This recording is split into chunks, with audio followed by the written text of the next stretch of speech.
Bonjour à tous, c'est Deva et aujourd'hui nous allons parler du lapis lazuli. Le lapis lazuli est une roche, c'est-à-dire qu'il est composé de plusieurs pierres, notamment azurite, pyrite, calcite, noséane, ahune et sodalite, entre autres. Il contient également du soufre, de l'aluminium et du sodium. C'est une pierre qui est plutôt de dureté 5 à 6. Il n'y a pas de clivage, donc vous allez pouvoir les percer, les tailler. C'est une pierre qui est assez facile à travailler. Donc ce qui lui donne sa couleur, c'est essentiellement la lazurite. Mais il faut savoir que plus il y aura de calcite dedans, plus elle sera claire. Et plus il y aura de soufre, plus elle prendra une teinte dans les violacés. Le nom de cette roche est un mélange de deux cultures en fait. Lapis, ça veut dire pierre en latin, et lazuli, ça veut dire azur en arabe. Donc c'est la pierre azur. C'est une pierre qui a un grand passé historique parce qu'on l'utilise depuis vraiment des siècles et des siècles. Notamment chez les Égyptiens, c'était le signe d'immortalité. On disait que ça ressemblait à un ciel étoilé. Mais c'était déjà connu en Mésopotamie et on faisait aussi beaucoup de pigments. On broyait la pierre, ça faisait cette espèce de poudre couleur azur. On disait que c'était une poudre qui était capable de guérir plein de maladies graves. La plupart des bijoux des pharaons étaient confectionnés en lapis. C'était le minéral des dieux, donc forcément, c'était les pharaons qui avaient plus accès à cette pierre. Chez les Romains, on broyait la pierre et on en faisait des onguents, donc des pommades pour booster la libido, c'était aphrodisiaque. Ensuite, chez les chamans, mais des civilisations indo-asiatiques, il faut savoir que la couleur bleu foncé, c'est considéré comme protectrice contre tout ce qui est négatif. Donc, c'était une pierre également utilisée. D'ailleurs, si vous regardez, il y a énormément de bleu dans cette civilisation. On utilisait donc cette pierre en tant que pigment, alors notamment pour du maquillage, pour de la teinture de tissu, mais aussi en peinture. Le plafond de la chapelle Sixtine, par exemple, tout ce que vous voyez en bleu, c'est à base de lapis. Au niveau des vertus, déjà c'est lié au chakra du troisième œil, mais aussi au chakra de la gorge. Donc ça va favoriser la communication et la clairvoyance, bien sûr. C'est une pierre qui va aussi apaiser tout ce qui est problème de souffle, de tachycardie, parce que c'est une pierre qui est déstressante.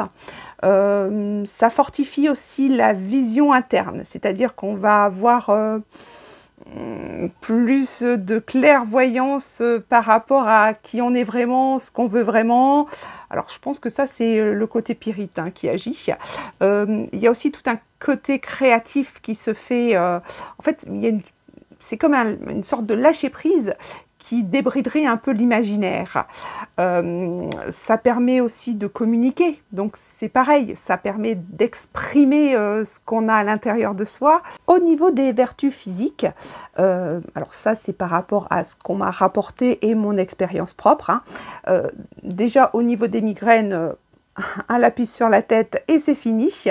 Mais j'ai beaucoup de gens qui m'ont rapporté que les crampes nocturnes avaient disparu grâce à cette pierre. Alors c'est pas qu'une personne, c'est sur plusieurs années, donc il doit y avoir quand même quelque chose. C'est une pierre qui enlève aussi tout ce qui est un peu inflammatoire, toutes ces maladies en HIT, voilà, quand il y a du chaud dans le corps, alors y compris peut-être pour les bouffées de chaleur, ça peut être très intéressant, mais voilà, tout ce qui est fièvre, tout ce qui est inflammatoire, donc ça peut être les problèmes de peau, pourquoi pas, lié avec une pierre qui contient du manganèse, ça peut être très intéressant. Après, c'est aussi une pierre qui est favorisante pour tout ce qui est extra lucidité, tout ce qui va être grosse intuition. Alors d'accord, ça peut augmenter les capacités, mais moi je la donnerais plutôt à une personne aussi qui est trop dans le mental, qui a besoin de trop de réfléchir, trop d'avoir le plan A plus le plan B plus le plan C, voilà. Ça lui permettrait de lâcher un petit peu et puis d'appréhender la vie d'une autre façon. Autre chose, c'est un minéral qui n'aime pas la chaleur. Donc, faut faire attention. Elle n'aime pas du tout non plus les solvants, ni tout ce qui est savon. Donc, si vous avez une bague, il faut l'enlever pour vous laver les mains. Hein.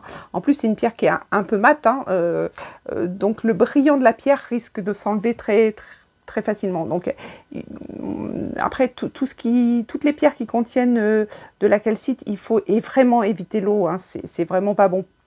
Après, voilà, si votre pierre a été teintée, parce que malheureusement ça arrive, faut aussi éviter les solvants, sinon elle va devenir toute blanche. Au niveau contrefaçon et amélioration de la pierre. Bien sûr, il y a toujours de la poudre de lapis avec des petits morceaux de lapis qui sont amalgamés dans de la résine. Alors ça, je crois que maintenant, c'est valable malheureusement pour énormément de pierres, surtout des perles d'ailleurs. Au niveau amélioration, il y a de la teinture. Donc les pierres sont teintées, bon, d'une part pour renforcer la couleur, hein, mais avant, on avait plutôt des teintures organiques. Donc, on mettait hop, un petit coup d'acétone et on voyait tout de suite si c'était un bijou enfin une pierre qui avait été teintée ou pas. Maintenant, il y a des résines colorées. C'est hyper dur de voir la différence. D'autant plus que dernièrement, j'ai vu que certaines personnes polissaient les pierres avec du colorant. Et alors là, ça rentre directement à l'intérieur et ça faut vraiment être un expert pour voir si la pierre a été teintée ou pas du tout. La plupart des imitations, c'est quand même des jaspes qui ont été teintés. Donc voilà, comme je vous dis, selon vraiment la façon de teinter la pierre, ça devient de plus en plus difficile à voir si c'est vrai ou si c'est faux.